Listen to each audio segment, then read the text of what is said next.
Et aujourd'hui, on veut faire croire que l'islamophobie n'existerait pas en France, du coup, et qu'il y aurait des actes anti-musulmans, c'est-à-dire des personnes, des individus qui font des actes contre des musulmans et que c'est très isolé. Non, ce n'est pas isolé. Ça existe, l'islamophobie. Il y a une atmosphère, il y a une propagande, il y a une dynamique médiatique, il y a une dynamique politique. Et ça, si vous voulez, on le cache. Et pour le cacher, il faut qu'on tue le mot islamophobie. Moi, c'est comme ça que je comprends les choses et que je vois les choses. Et ça, c'est très dangereux.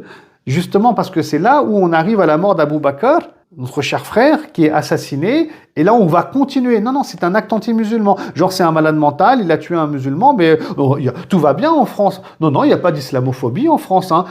On le voit d'ailleurs sur les mêmes plateaux, dans la même propagande. Non, non, tout va bien.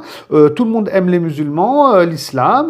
On a le droit de critiquer. Il n'y a aucun problème d'islamophobie en France. Mais on est chez les fous. Je pense que là, on est chez les fous. Je pense qu'un être humain normal, je pense, hein. Franchement, j'essaie vraiment d'être critique envers moi-même. Vous savez, j'interroge même des gens pour leur dire, est-ce que vous ressentez, des musulmans ou pas, que les musulmans quand même sont montrés du doigt en France, dans les médias, etc. Parce que je me dis, oui, il faut prendre du recul et être objectif. Parce que comme nous, les musulmans, peut-être qu'on n'est pas objectif aussi. Donc c'est bien de voir les avis des uns et des autres. Non, non, il y a l'unanimité. Il y a une haine de malade. Voilà, donc du coup, on préfère parler d'actes anti-musulmans pour cacher, couvrir une islamophobie ambiante.